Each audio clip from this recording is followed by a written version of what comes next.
Gracias, Amparito. Gracias, Gisela. Una excelente noche a la doctora Gina Chacón, quien es directora distrital del 17 de 11 Mejía Rumiñahui, del Ministerio de Salud, y con quien vamos a conversar aquí a través de Valia Visión, Canal 34, y por supuesto, pues nuestro canal virtual Pichincha TVO. Saludos a todos y pasemos entonces con la entrevista, Gisela. Gracias, compañeros. Doctora, y me parece que es pertinente e importante aclarar los acontecimientos sucedidos en los últimos días puntualmente. Mediante redes sociales se informó de la decisión de declarar a una nueva persona a cargo de la dirección distrital.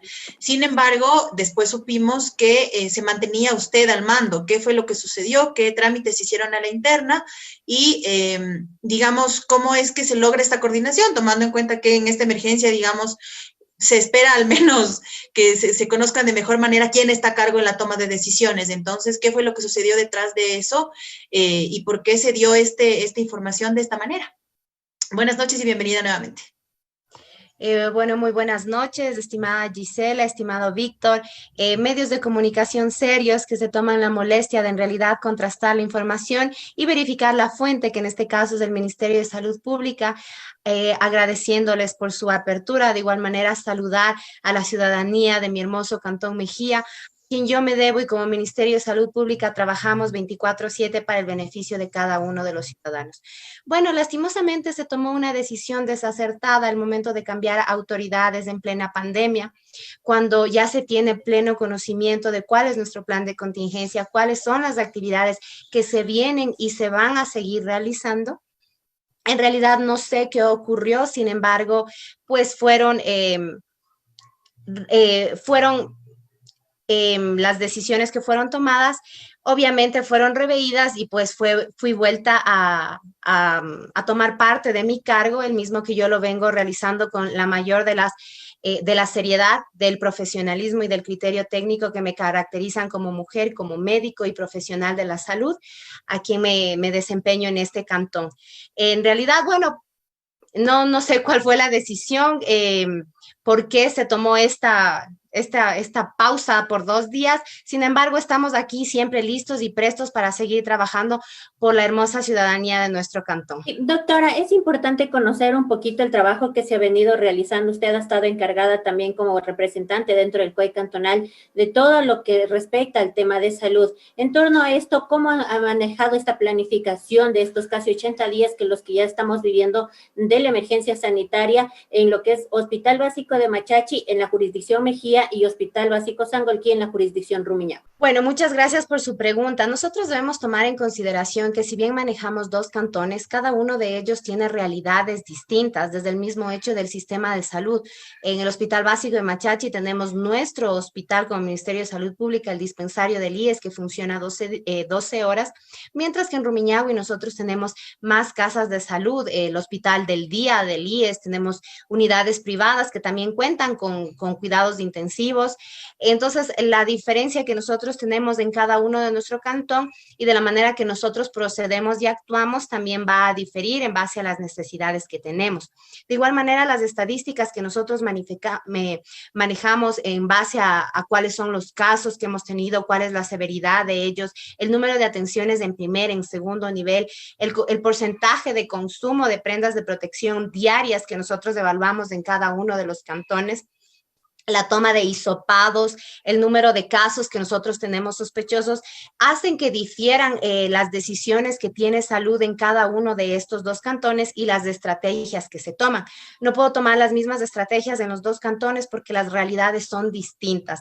Entonces, sí nos basamos a un criterio técnico por parte de todo el equipo de trabajo, liderada por mi persona, en asesoría con vigilancia, que tiene médico epidemiólogo, todo el grupo de trabajo, provisión, promoción, planificación y pues el resto del equipo que también nos permite llegar a una acertada decisión.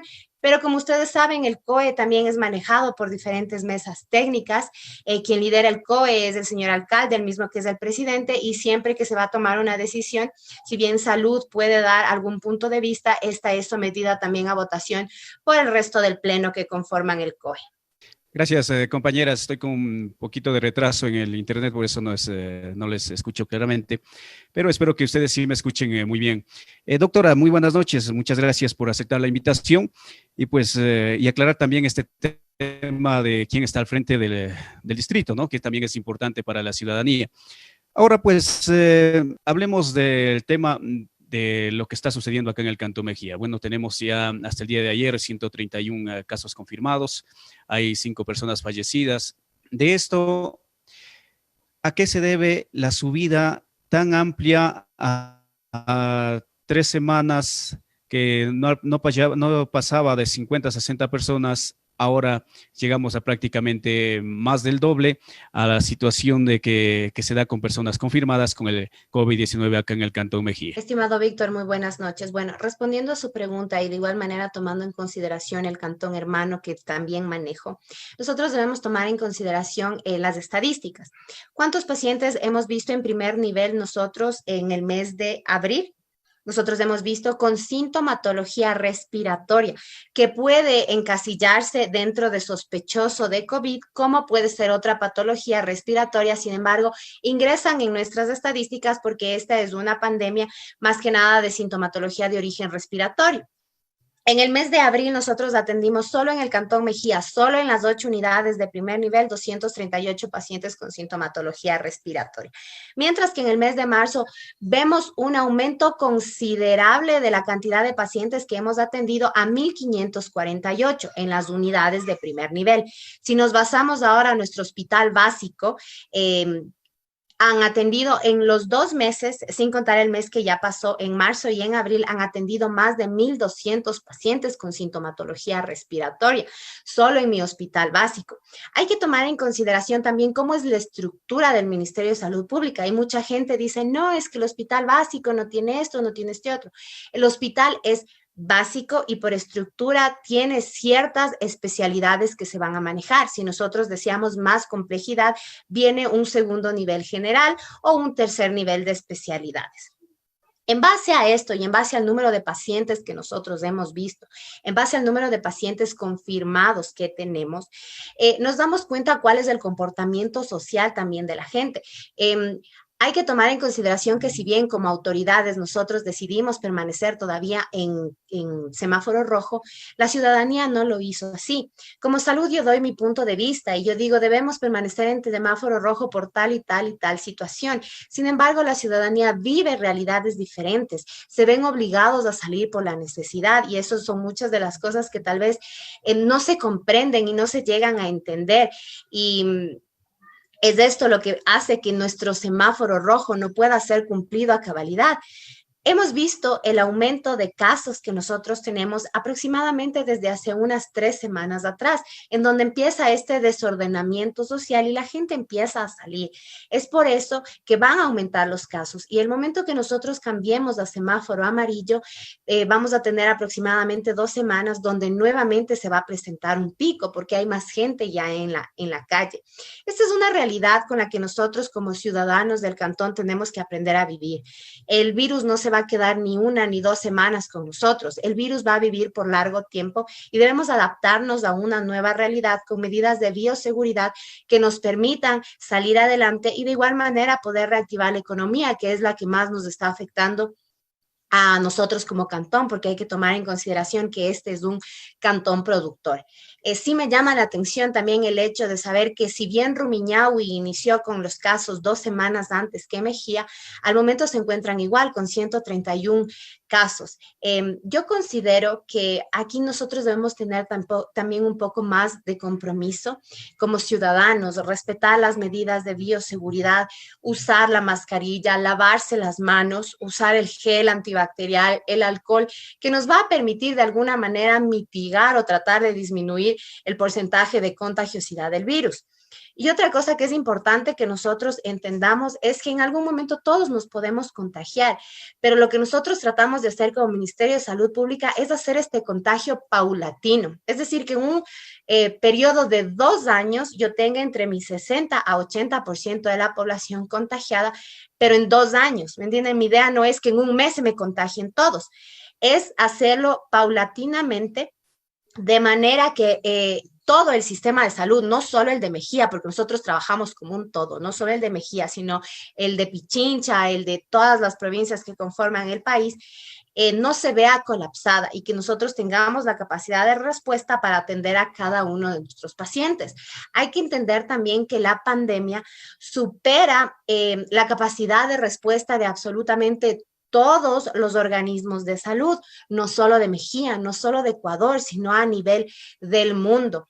Y más que nada es el compromiso y la ayuda que tengamos con los ciudadanos si es que cumplen y acatan las medidas de prevención, que es lo que nos va a permitir disminuir paulatinamente el número de contagios. Ahora, en algunas ocasiones ya el alcalde de Mejía se ha referido a que la cantidad de casos y de contagios puede superar incluso los 300, y el día de hoy, en sesión de consejo, se refirió a que incluso el número de muertes es superior porque puntualmente en Cutuglagua se registraban más muertes que las 5 que registra el detalle provincial. Y en ese sentido, quizás un poco los datos nos dejan más dudas que certezas en cuanto a cuántos positivos tenemos y cuántos no.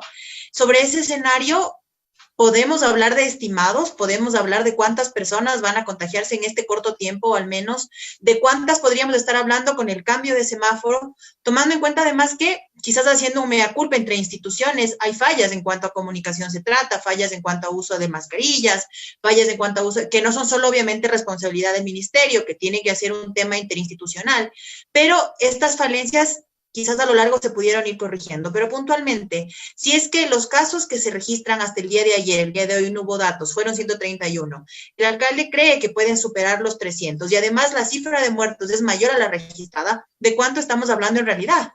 Bueno, yo creo que para nosotros emitir un criterio no debemos basarnos a lo que creemos o a lo que pensamos, debemos basarnos en un asesoramiento técnico en base al Ministerio de Salud Pública o a la misma Dirección de Salud que él tenga como municipio, ya que cierta información que puede ser mal entregada puede causar alarma a nuestra ciudadanía. Como Ministerio de Salud Pública, la información que nosotros manejamos es la información que tenemos, la información de los pacientes, la información clara. Nuestro afán no es ocultar absolutamente nada, porque sabemos que a la final todos nos vamos a contagiar, entonces no hay ningún motivo por el cual ocultar a la población la información que nosotros manejamos. Sin embargo, si nos basamos a los estudios estadísticos y epidemiológicos que existen a nivel del mundo, se dice que sí existe un subregistro. Este subregistro se debe a las personas que son portadoras de COVID, pero son asintomáticas, es decir, que no presentan ninguno de los síntomas clásicos como tos, dificultad respiratoria que maneja el COVID.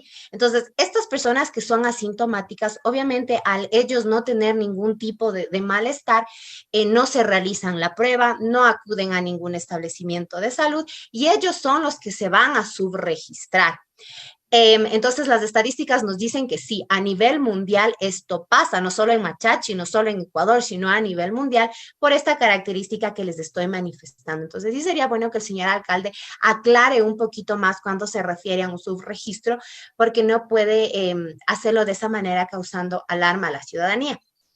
De igual manera, hay que entender cómo se registran los fallecidos, ¿ya? Nosotros cuando como Ministerio de Salud Pública emitimos un certificado de defunción, lo hacemos con la certeza de un diagnóstico. Si yo ya tengo un paciente con hisopado confirmado de COVID, pues en el acta de defunción se pone que fallece positivo de COVID. Si yo tengo un paciente sospechoso porque cumple con los síntomas de COVID, pero no tiene aún su resultado, yo no puedo poner confirmado de COVID. Entonces, en el acta de defunción se pone sospechoso de COVID, porque nosotros somos un ministerio técnico que trabaja con resultados. Entonces, si yo no tengo aún el resultado y el paciente fallece, se le pone sospechoso de COVID. Si el señor alcalde tiene alguna duda sobre el número de fallecidos positivos, sospechosos de COVID, está en plena libertad de pedir los registros de defunciones del mes de marzo, abril, mayo, al registro civil, que son los que manejan.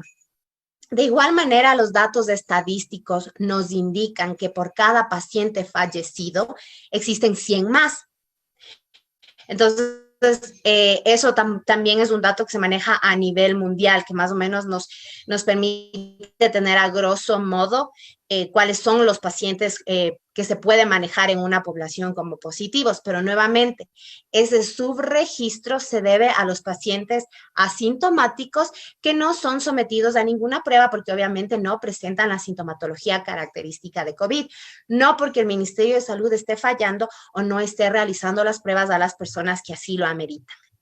Entonces, sí es necesario aclarar ese tipo de cosas desde el conocimiento y el punto de vista médico, pues más que de un criterio o una suposición. Sí, doctora, en cuanto a esto, hay algo muy importante que se ha dilatado muchísimo en el Cantón Mejía y es en referencia al tema de la compra de las pruebas de COVID, las pruebas rápidas de COVID que se han comprado por parte del gobierno municipal. El señor alcalde ha estimado que se han comprado 1.500 pruebas más o menos en un aproximado que serán utilizadas en el personal de primera línea del gobierno municipal.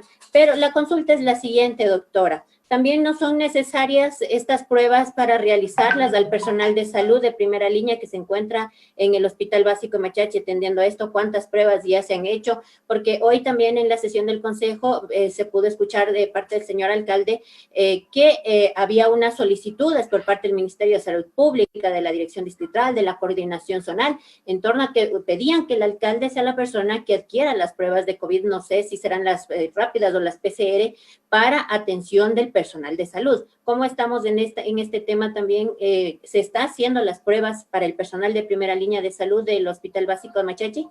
Bueno, para responder esta pregunta, primero nosotros debemos de entender y comprender los lineamientos para realizar las pruebas rápidas.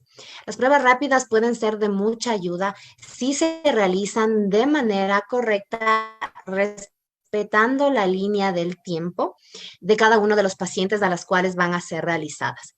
Yo como Ministerio de Salud Pública, como Distrito 17 de 11, he solicitado al COE provincial, al COE cantonal, perdón, presidida por el señor alcalde, que por favor nos dote de pruebas rápidas para el personal de primera línea de los 8 establecimientos de primer nivel que también ven pacientes, que los ven en domicilio, que realizan hisopados y también para el personal del Hospital Básico de Machachi. De igual manera, me permití incluir a Policía Nacional, Fuerzas Armadas, personal del ECU y CT, porque también, si bien no están viendo pacientes o atendiendo pacientes directamente, pero sí se encuentran en contacto y se encuentran en territorio. He pedido, creo que ya por 2 ocasiones, lo he hecho de manera oficial, lo he pedido también en el COE, sin embargo, no se me ha dado respuesta a la petición que nosotros hemos hecho como Distrito 17 de 11 a la adquisición de pruebas rápidas por parte del municipio. Las 1.500 pruebas que el señor alcalde ha adquirido, pues ninguna de ellas ha llegado al Distrito de Salud 17 de 11, ni al Hospital Básico, ni a las 8 unidades de salud. Tengo entendido que tampoco ha llegado a Policía Nacional y no sé cómo las están implementando en el municipio, pero debe seguir todos los lineamientos para no tener falsos negativos, que es lo que más nos preocupa y nos llama la atención de las pruebas rápidas. Pero hasta el momento no he recibido ninguna por parte del señor alcalde. Doctora, qué importante es esa información y también trasladándonos a lo que es Sangolquí, en los valles. En esta semana se dio una alerta a la ciudadanía, ya que se estaba hablando de personas del mercado turismo y la plaza César Chiriboga, que son vendedores que tienen sus negocios ahí y estaban dentro del cerco epidemiológico. Ellos salieron de ahí. ¿Qué pasa con esta situación? ¿Hace cuánto tiempo se dio eso? ¿Fue solamente en esta semana que se dieron cuenta de esta situación o era más antes la posibilidad de cuántas personas más podrían haber sido contagiadas con esta situación allí en Sangolquí? Bueno, estimado Víctor, para responder a su pregunta, primero que nada debemos entender también qué es el cerco epidemiológico. El cerco epidemiológico no es algo que nosotros podamos ver, no es algo visible, es decir, ustedes no van a ver bandas, no van a ver algo que diga peligro, no pasar, alejes, etcétera. El cerco epidemiológico es algo que nosotros armamos en base a un paciente que es sospechoso o confirmado. realizamos una línea de tiempo de 14 días hacia atrás por el comportamiento del virus y preguntamos al paciente con quién estuvo en contacto, qué tipo de contacto tuvo y las prendas de protección que estaban utilizando. El paciente nos refiere que estuvo en contacto con 10 personas, por decir. Esas 10 personas ingresan al listado de cerco epidemiológico. Nosotros verificamos el tipo de riesgo que tienen para el contagio, que se va a clasificar en alto, medio y bajo. Nos comunicamos con cada una de las 10 personas. Verificamos qué síntomas tienen, si es que presentan tos, dificultad respiratoria, diarrea, etcétera. Nosotros nos comunicamos con ellos y les decimos, ustedes han estado en contacto con una persona positiva. Por lo tanto, ingresan a cerco epidemiológico. Esto significa que ustedes deben permanecer aislados en su domicilio por lo menos 14 días o hasta que nosotros como entidad de salud les podamos dar el alta. Eso es un cerco epidemiológico, ¿ya? Les damos las medidas de bioseguridad, las medidas de prevención, cómo manejar desechos, etcétera. Sin embargo, nosotros como Ministerio de Salud no somos una entidad de control ni somos una entidad sancionadora. Si yo le digo a usted, don Víctor, usted está dentro de cerco epidemiológico porque estuvo en contacto con un paciente positivo, por favor debe permanecer aislado y no salir de su domicilio. Usted sabe y es su responsabilidad como ciudadano quedarse en su domicilio. Sin embargo, don Víctor dice, no, me voy porque tengo que hacer cualquier cosa. Entonces, ahí el que viola el cerco epidemiológico es usted como ciudadano, no nosotros como Ministerio de Salud Pública, porque no existe un compromiso de permanecer aislado a pesar de que se está poniendo en riesgo su vida, la de su familia y de la ciudadanía. Y de hecho nos enteramos que eso pasó en el mercado. El día que nosotros nos enteramos que una persona del mercado estaba violando el cerco epidemiológico, actuamos inmediatamente en el momento que nosotros conocimos de la violación del cerco epidemiológico.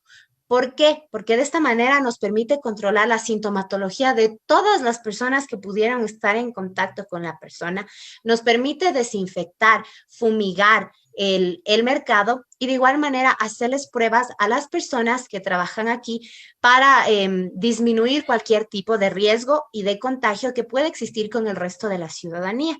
Entonces, más que nada es de eso, entender qué es un cerco epidemiológico y el compromiso que tiene cada ciudadano. Ahora, el día de hoy, también, de acuerdo a publicaciones en redes sociales, se dejaron en manos del señor alcalde unos tratamientos para COVID donados por Jaime Nebot, que son de público conocimiento, que se trata de hidroxicloroquina.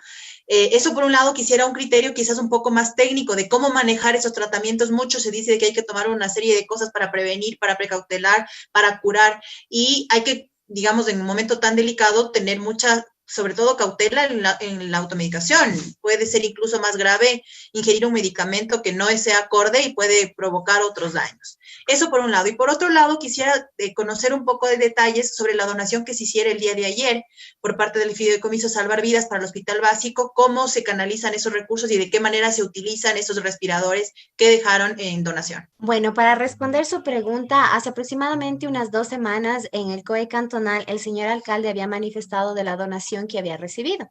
Pues toda donación yo creo que debe ser bien recibida, tiene que ser agradecida. Sin embargo, se le indicó al señor alcalde el criterio técnico que tiene el uso de la hidroxicloroquina más la citromicina. No tenemos ningún tipo de estudio científico que avale el uso de estos dos medicamentos para el coronavirus. Hay estudios, sí, que dicen que de hecho no se debe utilizar porque mezclar la hidroxicloroquina, que es un derivado de la quinina que al inicio fue utilizado para paludismo y sigue siendo utilizado para paludismo, de igual manera para enfermedades autoinmunes como la artritis reumatoidea, en combinación con la acitromicina, que es un antibiótico, puede generar un alargamiento del intervalo QT. Bueno, esto ya se ve en el electrocardiograma, que nos permite ver cómo está funcionando el corazón, etc.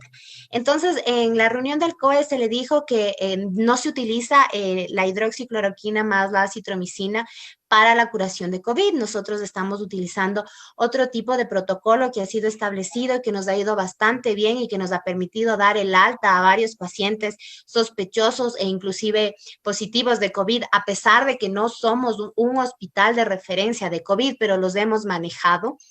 Se le dijo que de igual manera como Distrito de Salud podemos receptar la donación, ya que nos puede servir para pacientes con este tipo de enfermedades, más que nada artritis reumatoidea, ya que paludismo sabemos que es una enfermedad tropical y pues Pichincha no se ve en esa problemática de sufrir paludismo, pero sí nos puede servir para los otros tipos de patología que se utilizan.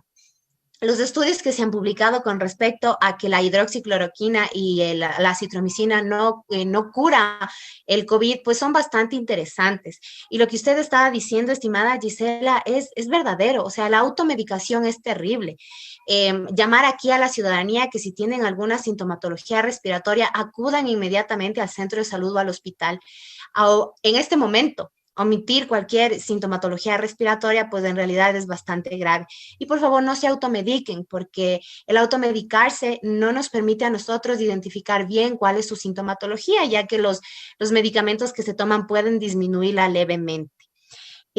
Su otra pregunta, estimada Gisela, no la recuerdo. Respecto a la donación recibida ayer, son respiradores de corto plazo, me parece que decía el señor. ¿Cómo funcionan estos y cuán útiles se vuelven en un hospital básico? ¿La infraestructura se presta para este tipo de elementos? Ya, la donación que recibimos el día de ayer, pues en realidad fue muy importante. Son 10 respiradores de un solo uso.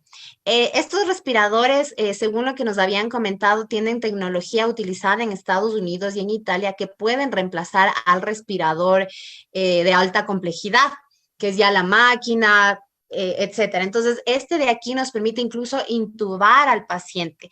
Son bastante beneficiosos porque, a ver, nosotros no somos un hospital de referencia para pacientes COVID. Sin embargo, si van ciudadanos con sintomatología o son positivos, nosotros como médicos, como personal de salud, estamos en la obligación de recibirles y estabilizarles hasta obtener recepción del mismo.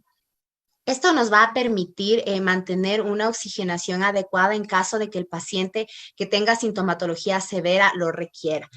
Se ha planificado una capacitación para los médicos emergenciólogos de mis 2 hospitales básicos para que nos enseñen cuál es el funcionamiento de este respirador de uso único, que en realidad nos parece bastante novedoso. Sin embargo, es algo nuevo para nosotros y también nos vamos a capacitar en el uso.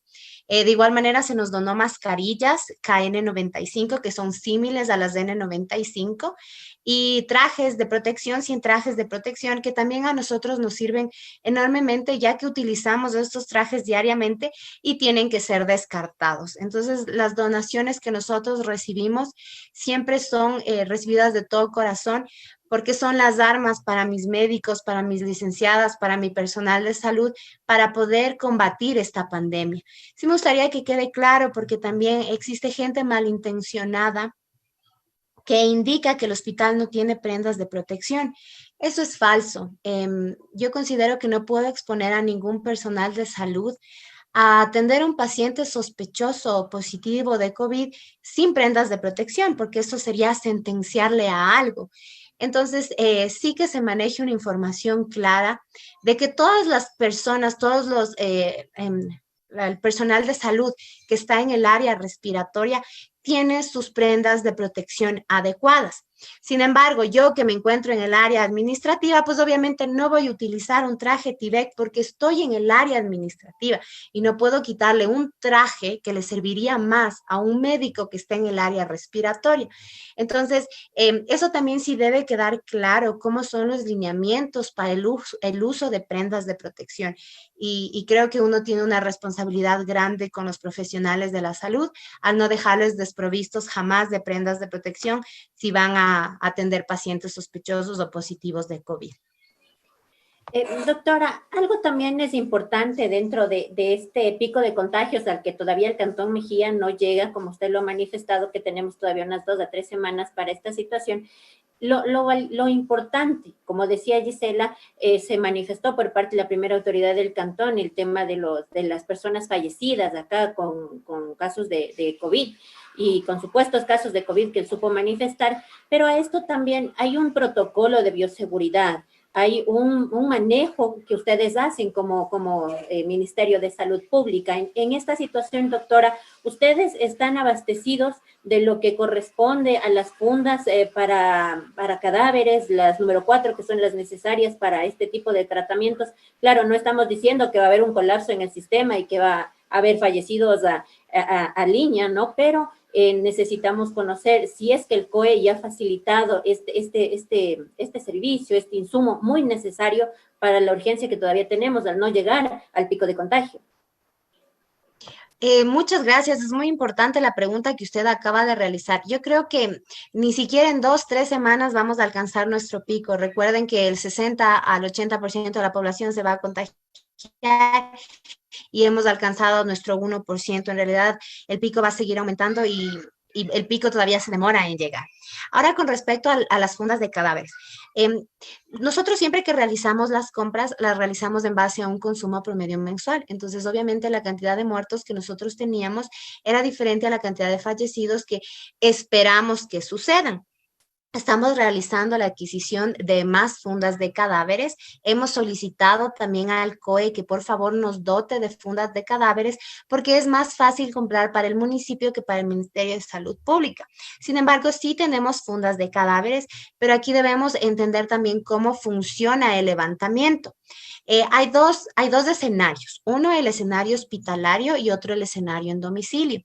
En domicilio podemos levantar el cadáver, o sea, el Ministerio de Salud Pública no levanta el cadáver, ya. El Ministerio de Salud Pública lo que hace es emitir el certificado de defunción en domicilio. Entonces a nosotros nos llaman, nos dicen que hay un fallecido, sea este positivo, sea sospechoso. Emitimos el certificado de defunción en base a la sintomatología que la familia nos refiere o si es que ya teníamos al paciente ingresado, verificamos la sintomatología. Si es que tiene ya un resultado, le ponemos positivo de COVID. Si es que es sospechoso, pues obviamente sospechoso de COVID, se extiende el certificado de defunción y se llama a las funerarias. En ese momento las funerarias acuden y ellos son los que envuelven al cadáver, más no nosotros como Ministerio de Salud Pública cuando es en domicilio. Cuando es en hospital, de igual manera extendemos el certificado de defunción y aquí procedemos a embalar nosotros el cadáver de la persona que falleció. Sin embargo, de igual manera puede realizarlo la funeraria, el embalar el cadáver. Entonces, aquí hay dos opciones. O podemos ser nosotros o puede ser la funeraria. Mientras que en domicilio necesariamente es la funeraria. Si es que la muerte no se esclarece o no creemos que sea de COVID, sino cualquier otro tipo de muerte, nosotros activamos la Policía Nacional, quienes de ellos con medicina legal acuden para hacer el levantamiento de cadáver. Obviamente la funda es por parte de Policía Nacional cuando es en domicilio. Entonces, son dos protocolos que se manejan dependiendo de los escenarios. La versión 4.0 es la última, la actualizada y la que se está manejando a nivel general. Doctora, es importante también aclarar a la ciudadanía si hay esta situación de que un caso se dé en un hogar que por ahí tenga algún problema un ciudadano con su salud y llama al 171 y de ahí pues le aclaran los temas de cómo puede ser que si esté o no esté tal vez con la enfermedad. ¿Cuáles son los pasos a seguir en este caso para que la gente también esté clara con esta situación? Esto también es importante que ustedes conozcan, si bien el 171 está enlazado con el Ministerio de Salud Pública, nosotros no lo manejamos. Nosotros nos llega la información a través del 171, pero tengo entendido que le preguntan la sintomatología del paciente y verifican si es que existe la necesidad imperiosa de enviar un médico en ese momento. Sin embargo, también no solo a mí me han activado como salud a través del 171, he recibido activaciones a través del 911 y a través de, nosotros tenemos los comités locales de salud que son nuestro vínculo desde las unidades de primer nivel, con la comunidad. Muchas veces ya les conocen a los presidentes de los comités locales, los ciudadanos, y se contactan con ellos. Ellos activan al centro de salud y nosotros de igual manera verificamos la sintomatología y si es que es necesario, nosotros activamos una brigada inmediatamente para que vaya a domicilio. Entonces hay varias formas en las que nosotros podemos activarnos para poder ir a visitar a las personas que así lo ameritan. De igual manera, no olvidarse que nuestro hospital básico funciona 24 horas, 7 días a la semana. El hospital ha implementado camas específicas para pacientes con sintomatología respiratoria y de igual manera las 8 unidades de salud tienen consultorios específicos. Y el centro de salud Machachi, que funcionaba de lunes a viernes, ha abierto sus puertas también los días sábados desde el inicio de la pandemia para poder dar contingente a las personas que lo ameriten. Eso también creo que es necesario que la ciudadanía conozca. Doctora, hoy que estuve fuera de casa, que estuve en calle, veo cómo la utilización de trajes de bioseguridad se vuelve ya parte del guardarropa de las personas. Y en una entrevista que tuviésemos aquí con un paramédico, nos explicaba un poco que el manejo o el mal manejo de este tipo de insumos puede incluso convertirse en un foco de contagio. Quisiera que nos explique de alguna manera cómo es o quiénes son los que deben utilizar esto, cómo es el adecuado uso de estos trajes, porque además muchas veces puede haber personas inescrupulosas que por hacer negocio del momento están incluso vendiendo trajes sin que sean los adecuados, sin que sean antifluidos, y puede incluso convertirse en un vehículo para el virus y no precisamente proteger a la persona. Bueno, en realidad hay que tomar en consideración varios puntos. Primero, que nosotros como personal de salud nos podemos quedar desabastecidos de trajes de prendas de protección porque lo están adquiriendo otras personas. Y también que todo tiene una técnica. Nosotros tenemos una técnica para lavado de manos que hemos socializado con la ciudadanía. Tenemos una técnica para ponernos los guantes, para ponernos la mascarilla y para ponernos el traje. De igual manera existe una técnica para sacarse el traje, porque se ha visto que la mayor cantidad de médicos que se han contagiado ha sido al momento de retirarse el traje porque obviamente está contaminado. Entonces, es necesario que sepan cómo ponerse, cómo sacarse. Y de igual manera, a pesar de que tengamos nosotros puestos el traje, si llegamos a nuestro domicilio tenemos que sacarnos inmediatamente y ponerlo aparte, no con el resto de ropa. Si es que el traje es de un solo uso, debe ser descartado inmediatamente en una funda aparte. Si es que el traje es multiuso, verificar el número de usos que tiene y de igual manera lavarlo por separado. Bueno, considero que estas son medidas que utiliza la ciudadanía. Sin embargo, si nosotros manejamos bien las medidas de bioseguridad, el correcto lavado de manos, el distanciamiento social, el uso de trajes es exclusivamente para el personal médico que se encuentra en contacto directo con los pacientes positivos o sospechosos. Sin embargo, no podemos obligarle a la ciudadanía que no los use, eso ya queda a criterio de cada uno de ellos, pero sí hacer un buen uso de los mismos. No queremos que pase lo mismo que pasaba con los guantes, que estaban puestos los guantes, pero no los utilizaban bien y eran un foco de contagio incluso más grande que estar sin ellos. También hay que saber qué tipo de traje vamos a comprar. La tela tiene que ser antifluidas, no debe tener costuras, no debe tener ningún tipo de diseño de metal, etcétera, donde pueda alojarse el virus. Entonces, en realidad, sí, por favor, si van a hacer uso del traje, capacitarse bien cómo usarlo y cómo quitarse lo que es la parte más importante. Gracias. Doctora, una consulta, y esto me llega también de forma interna para realizarla a usted. Hay en un acta de defunción que se emite, se dice que tuvo esta persona fallecida una insuficiencia respiratoria, un colapso bronquioalveolar y una neumonía secundaria bacteriana. ¿Eso define el tema de estar contagiado de coronavirus? Bueno, el certificado de defunción tiene no solo una opción para poner el diagnóstico, sino tiene varias opciones. Y el certificado de defunción se llena de que una causa fue la que precedió a la siguiente y a la siguiente. Entonces, todas las causas de defunción que se ponen están concatenadas una con otra. Yo no podría decirle en realidad si es que esa acta de defunción está bien o está mal, porque sería irme en contra del criterio o el juicio del médico que realizó el acta de defunción.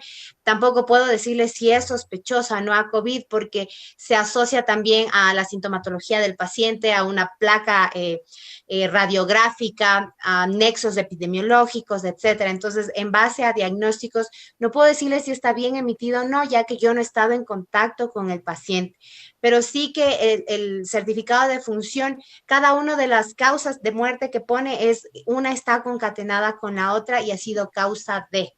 Doctora, un tema que se da mucho que se trató dentro de la municipalidad es la compra de los hospitales móviles. Y la ciudadanía se pregunta, ¿quién autoriza la compra, el COE nacional, cantonal?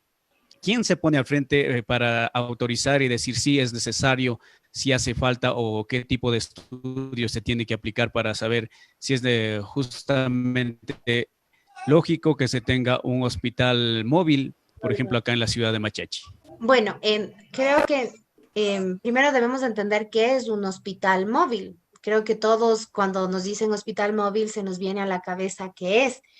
Yo no he recibido todavía las especificaciones técnicas de cómo es estos hospitales móviles que se nos ofreció a nosotros como salud. Nosotros no lo hemos solicitado. A nosotros nos dijeron que nos iban a entregar los hospitales móviles para levantar una necesidad. Todo debe estar documentado. Si el señor alcalde dice que nosotros como salud hemos pedido, entonces él debe adjuntar el pedido de salud. Como salud, les digo sinceramente, yo no he pedido ningún hospital móvil. A mí me dijeron que me iban a donar el hospital, hasta ahora no, que me iban a donar, pero solo por la emergencia. Después iba a ser retirado y iba a ser ocupado por parte del municipio para cualquier otro fin.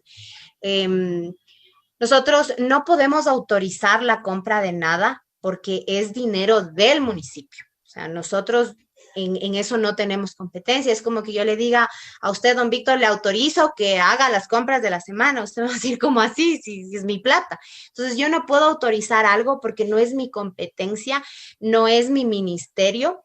Ellos son un gobierno autónomo descentralizado que manejan sus fondos y sus recursos aparte. Ellos tampoco tienen competencia sobre lo que yo compre como Ministerio de Salud Pública. Es por eso que yo no he autorizado la compra de nadie, porque no tengo por qué autorizarlo. Tampoco he pedido, no es el pedido de salud que se compren los hospitales móviles. No tengo las especificaciones técnicas de qué es lo que han comprado, entonces en realidad no sé qué fue lo que se compró, no me han dicho aún. Sin embargo, como hospital móvil yo ya tengo una idea en la cabeza de qué es lo que se me tiene que entregar. No me han solicitado tampoco criterio como salud de cuáles son las especificaciones de lo que deben comprar, de lo que deben tener. Ese es un procedimiento que lo realizó netamente el municipio como entidad autónoma descentralizada, no nosotros como salud, porque no tenemos competencia ni injerencia sobre los recursos del municipio. Con esta pregunta es justamente lo que quería aclarar.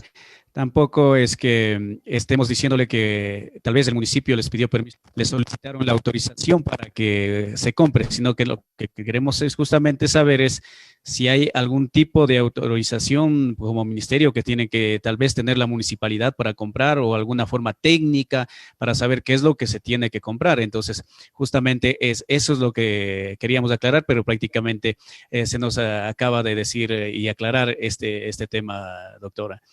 Gisela nos decía algo más. Sí, don Víctor, y a mí sí me gustaría que este tema quede súper claro, porque no puede tergiversarse ni puede empañarse el buen nombre del Ministerio de Salud Pública. Y sí, bueno, en realidad nosotros no hemos solicitado nada ni hemos autorizado nada. Y qué bueno su pregunta, en realidad su pregunta muy acertada, porque en este tiempo debemos ser súper claros con la ciudadanía. Decía que con esta pregunta yo termino y quisiera un poco saber, cuando pusieron a disposición y se informó respecto al cambio de semáforo y que se iba a establecer esta dinámica, también se puso y se hizo pública una dirección web donde uno puede encontrar la cantidad de contagios por territorio e incluso a qué grupos pertenecen. Y, por ejemplo, había casos de enfermeras con positivos y de personal de salud de Mejía en Aluasí, por ejemplo, que es la parroquia donde yo me encuentro, decía el único caso que había en un inicio era de una enfermera. No sé si sea de salud o sea de otro lugar, no ese es el interés de la pregunta, sino saber del personal de salud que está a su cargo en el Cantón Mejía, cuántos están contagiados o cuántos han sido positivos para COVID. Bueno, en realidad sí hemos tenido casos de personal de salud que ha sido contagiado. Sin embargo, cuando actúa salud ocupacional para verificar el nexo epidemiológico, es decir, de dónde se contagió, ninguno de ellos fue contagiado ni en el hospital ni en ninguna unidad de salud. Los contagios que ellos han tenido han sido netamente por familiares. Es por eso que nosotros no hemos puesto en aislamiento a nadie ni en los hospitales ni en las unidades de salud, porque el personal beneficiosamente no tuvo contacto con ellos ya que se actuó inmediatamente. Sí existen 3, pero no han tenido relación con pacientes del hospital o de las unidades de salud. El nexo epidemiológico es de sus familias. Doctora, también algo importante, como usted lo dice, hay que conocer un poco del tema de la salud ocupacional, como está referido para este trabajo, este manejo que ustedes lo hacen como área de salud. ¿Qué análisis de riesgo se necesita realizar para recomendar una adecuada protección respiratoria y qué tipos de protecciones respiratorias tenemos para el área de salud y también para la gente común? Bueno, existen diferentes tipos de mascarillas. Tenemos la FPP1, PP2, PP3. Cada una tiene un diferente porcentaje. Por ejemplo, la N95 es considerada una FPP2. Ahí tenemos unas que son más avanzadas, que son las de FPP3. Sin embargo, no son utilizadas por el personal de salud, ya que tienen otro contexto. Tenemos las mascarillas quirúrgicas, que son las que comúnmente se utiliza y que utiliza la ciudadanía. Tenemos las mascarillas, las KN95, las N95 y las JN95. ¿Qué significa este número 95? Es el porcentaje de filtrado que tiene frente a virus y bacterias. Las mascarillas también tienen que ser repelentes al agua, es decir, que no se filtra ningún tipo de agua, de fluido, etcétera. Tienen que pasar por todas las pruebas. A la ciudadanía se le recomienda que utilice las mascarillas quirúrgicas, ya que las N95 son exclusivas para el personal de salud que va a estar en contacto con pacientes respiratorios y que van a generar aerosoles o que están en una unidad de cuidados intensivos más de 6 horas con los pacientes. Adicionalmente a las mascarillas, pues también la gente tiene las mascarillas, las de químicos, las que tienen estas pequeñas válvulas a los lados, pues que también pueden utilizarlos. O sea, cada persona puede en realidad utilizar lo que considere mejor. Sin embargo, sí se apela a la conciencia de que las N95 o sus símiles sean exclusivas para el personal de salud, porque no queremos vernos agotadas de estas mascarillas para que después no podamos adquirirlas. Más que nada, debemos tomar en consideración que como la pandemia es mundial, todo el mundo las compra, todo el mundo las está utilizando, entonces sí va a haber un déficit de producción porque todo el mundo las está adquiriendo. Bueno, eso con respecto al tema de las mascarillas, que las diferentes que existen. Un complemento, doctora, en el tema de mascarillas. Dentro de la pregunta también me gustaría saber algo. La Sociedad Médica Ecuatoriana de Salud Ocupacional hacía referencia a que hay un tiempo límite del uso de la mascarilla por parte del personal de salud y también de las personas comunes como nosotros que no estamos en primera línea. ¿Qué tiempo es ese? ¿Cada qué tiempo el personal de salud debe cambiarse la mascarilla? Y cuál es el porcentaje de cuidado que deben tener con las mascarillas o los cubrebocas en el tema de la gente común que los utiliza. Bueno, yo creo que la pregunta también va orientada al tema del CO2 que se produce cuando nosotros estamos puesta la mascarilla, más que nada porque no hay supuestamente un flujo de aire circulante y estamos aspirando todo el CO2 que nosotros eliminamos y podemos producir algún tipo de alteración metabólica o respiratoria. Se hizo un estudio de las personas que utilizan mascarilla versus las personas que no utilizan mascarilla en un promedio de 6 horas. El porcentaje de CO2 que tuvieron en sangre fue mínimo. Sin embargo, la mascarilla más que nada en el personal de salud, ya que nosotros no solo utilizamos la mascarilla, nos vemos el gorro, la bata descartable, el traje T-Bec, el mandil, el full face, los guantes, las gafas, todo esto genera una presión y es asfixiante. Entonces, en teoría se dice que los trajes pueden ser utilizados de entre 6 a 8 horas y luego tiene que ser eliminado o descartado, siempre y cuando se encuentren en una unidad que están en contacto directo con pacientes positivos o sospechosos. Para la ciudadanía, las mascarillas quirúrgicas igual tienen una duración de 24 horas, mientras que las de N95 una duración de una semana. Sin embargo, también tenemos que ver qué tipo de uso se le está dando, si es que está manejándose bien la mascarilla. Sí, obviamente yo puedo haberme puesto la mascarilla en este momento, pero se me cayó al piso, me ensucié con algo, no me acordé y quise tomar un café y estaba puesta la mascarilla, obviamente esa mascarilla ya no va a funcionar y la manera de yo desecharla es no topar la parte que está con mi rostro, con mis labios y mi nariz, sino tocar a través de los lados de los tirantes y poder descartarla inmediatamente, lavarme las manos. No se recomienda que las mascarillas sean desinfectadas con alcohol. O sea, las mascarillas cumplieron su uso y se van a la basura y no tienen que ser reutilizadas ni desinfectadas con alcohol para nada. Eso es completamente contraproducente. Y bueno, las mascarillas de N95 nosotros como personal de salud las utilizamos con nuestros pacientes, nosotros sabemos cómo es el manejo de las prendas de protección y tenemos un mejor uso del mismo. Sin embargo, sí tiene la ciudadanía que saber utilizar las prendas de protección. Y con respecto a la intoxicación por CO2 por el uso de mascarilla por más de 6 horas, pues hasta el momento se ha visto que no hay tal. Doctora, también para finalizar me gustaría entrar por la misma pregunta que hizo Gisela, con el tema de las personas o los miembros de salud que están tal vez infectados, no en este caso acá en Mejía, sino en Rumiñahui, en el otro centro de salud, a ver si hubieron médicos o enfermeras que tal vez de la misma ciudad estén o no con COVID-19. Bueno, en realidad creo que es conocimiento de toda la ciudadanía que al inicio de la pandemia tuvimos una situación por la que atravesó el hospital básico de una paciente que ingresó, que ya se había realizado el hisopado, que fue sospechosa de COVID, sin embargo nos ocultó a nosotros la verdad y se expuso al personal médico. De ellos, nosotros enviamos 29 para aislamiento, de los cuales recibimos 2 resultados positivos, los mismos que ya tienen el alta, ya salieron negativos para sus siguientes hisopados y se encuentran nuevamente laborando en el hospital. Sí tenemos personal positivo para COVID. No recuerdo si estamos con 4 o con 2 entre positivos y sospechosos. Sin embargo, de igual manera, ellos han confirmado que el nexo epidemiológico no ha sido el hospital, sino han sido sus familiares. Es por eso que no hemos enviado a más personal de salud en aislamiento, porque al realizar la línea de tiempo y el cerco epidemiológico, hemos visto que no han estado en contacto con las otras personas. Entonces, esto nos lleva un poquito a la duda, ¿no? A ver, ¿en qué estamos fallando? Si como personal de salud estamos fallando y nos estamos contagiando con nuestros familiares, ¿cómo está la ciudadanía? Entonces, a reforzar las medidas de prevención, a reforzar el distanciamiento. Yo sé que queremos ver a nuestros familiares, que les extrañamos, que queremos abrazarles, etcétera, pero no es momento. Ahora no es momento y el distanciamiento puede salvar vidas. Muchas gracias por la invitación. Como Ministerio de Salud Pública estamos abiertos siempre a conversar con la ciudadanía. Por favor, informarse por vías oficiales, mantengan el distanciamiento y utilicen las medidas de prevención.